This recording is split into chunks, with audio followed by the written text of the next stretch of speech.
Welcome to லக்ஸா சமையல். Hi friends, நம்ம இன்னைக்கு பீஃப் ஃப்ரை எப்படி பண்றதுன்னு பார்க்கலாம். நம்ம கொஞ்சம் ட்ரையா பண்ண போறோம். அதுக்கு நான் ஒரு 1/2 கிலோ பீஃப் எடுத்திருக்கேன். கொஞ்சமா இஞ்சி பூண்டு பேஸ்ட் போட்டுக்கலாம். மஞ்சத்தூள் ஒரு 1/4 டீஸ்பூன் போட்டு,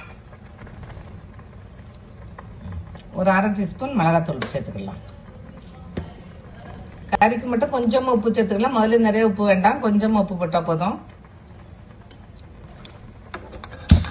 இப்ப நல்லா மிக்ஸ் பண்ணிட்டு நம்ம வேக வச்சிடலாம். நீங்க ஒரு 5 விசில் வெந்த உடனே எடுத்து பாருங்க. இல்லாட்டி அதுக்கப்புறம் ஒரு விசில் போட்டுக்கலாம். அப்படி இல்லாட்டி சில சமயம் நல்ல கறியா இருந்தா அப்படி வந்துடும். அதனால 5 விசில் போட்டு நீங்க செக் பண்ணிட்டு அப்புறமா ஒரு விசில் வேணா வச்சுக்கோங்க. நல்லா மிக்ஸ் பண்ணி அதுலயே தண்ணி விடும். அந்த தண்ணியே நமக்கு போதும். நம்ம பீஃப் ஃப்ரைக்கு நம்ம எண்ணெய் ஊற்றிக்கலாம். எண்ணெய் நீங்க கூட கொஞ்சம் ஊத்துனீங்கன்னா தான் நல்லா இருக்கும். எண்ணெய் காஞ்சிருச்சு. இப்போ நம்ம கடுகு போட்டு கடுகு பொரிஞ்சுக்கிட்டு இருக்கு. கடுகு பொரிஞ்சிச்சு. இப்போ நம்ம கொஞ்சமா தேங்காய் நான் கட் பண்ணி வச்சிருக்கேன் பொடியா. அதை சின்ன சின்ன பீஸா கட் பண்ணுங்க. அதை நம்ம முதல்ல வறுத்துக்கலாம். இப்போ தேங்காய் நல்லா வறுபட்டுருச்சு. இல்ல 2 பெரிய வெங்காயத்தை நல்லா கட் பண்ணி வச்சிருக்கேன். அதை சேர்த்துக்கலாம்.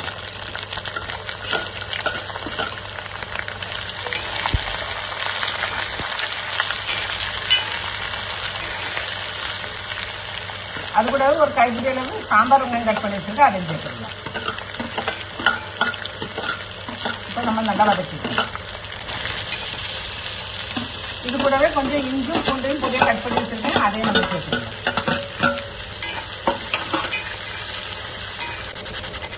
கொஞ்சமா மஞ்சத்தூள் சேர்த்துக்கலாம். வெங்காயம் வதங்குற அளவுக்கு கொஞ்சமா உப்பு சேர்த்துக்கலாம். வெங்காயம் நல்லா வதங்கிடுச்சு. இப்ப நம்ம கொஞ்சமா இஞ்சி பூண்டு பேஸ்ட் சேர்த்துக்கலாம்.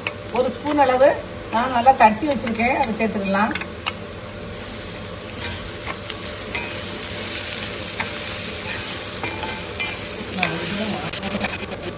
இப்போ வெங்காயம் நல்லா வதங்கிடுச்சு. நம்ம 2 ஸ்பூன் மிளகாத்தூள் சேர்த்துக்கலாம். காஷ்மீர் சில்லினா 2 ஸ்பூன் சேர்த்துக்கோங்க. இல்லாட்டி கொஞ்சம் குறைச்சிக்கோங்க. ஒரு 4 ஸ்பூன் தனியாத்தூள்,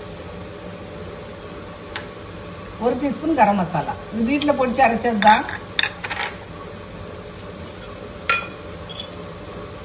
ஒரு பிஞ்சு மஞ்சத்தூள்.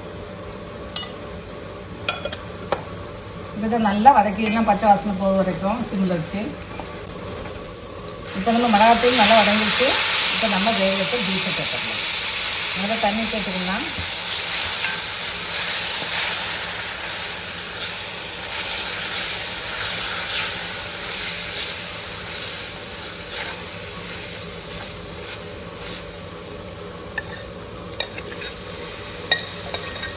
பீஃப் நீங்க ரொம்ப குழைய வேக வச்சிடாதீங்க. ரொம்ப குழைய வேக வச்சீங்கன்னா நமக்கு இதுல வர நிறைய நேரம் கிடக்கும். ரொம்ப குழஞ்சு போயிடும். கொஞ்சமா வேக வச்சுக்கோ. கொஞ்சம் அதுக்கு முந்தின ஸ்டேஜ் எடுத்துக்கணும். இப்போ நீங்க இதை மிக்ஸ் பண்ணி அப்படியே கொஞ்சம் கொஞ்சமா அப்படியே மிக்ஸ் பண்ணி எடுக்க வேண்டியதான்.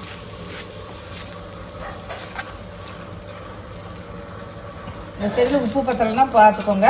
கொஞ்சமா கருவேப்பிலை போட்டுக்கோங்க. இன்னும் அப்படியே கொஞ்சம் தீயை கொஞ்சம் சின்னதாக்கிட்டு அப்படியே கொஞ்சம் கிளறி விடுங்க.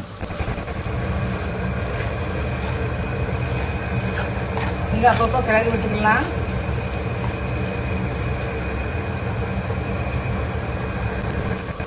இப்போ நம்ம பீஃப் ஆல்மோஸ்ட் ரெடி ஆயிடுச்சு. பாருங்க, இந்த மாதிரி நல்லா ஒவ்வொரு பீஸா பிரிகிற அளவுக்கு ஆயிடுச்சு பாருங்க.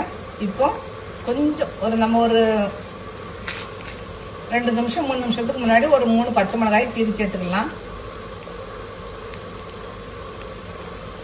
கொஞ்சமா மிளகு பொடி, ஒரு டீஸ்பூன். உங்க காரத்துக்கு தக்க பார்த்துக்கணும். இந்த ஸ்டேஜ் நீங்க காரம் எல்லாம் பார்த்துச்சிங்கன்னா உங்களுக்கு எந்த அளவுக்கு மிளகு பொடி சேர்க்கணும்னு தெரியும். அந்த ஸ்டேஜில் நீங்கள் எந்த அளவுக்கு சேர்க்கணுமோ சேர்த்துக்கோங்க. சேர்த்துட்டு அப்புறம் மொத்தம் ஒரு 5 நிமிஷம் அப்படியே கொஞ்சம் நீங்கள் அப்படியே போட்டிங்கன்னா நல்லா அப்படியே பிரிஞ்சு வந்துடும்.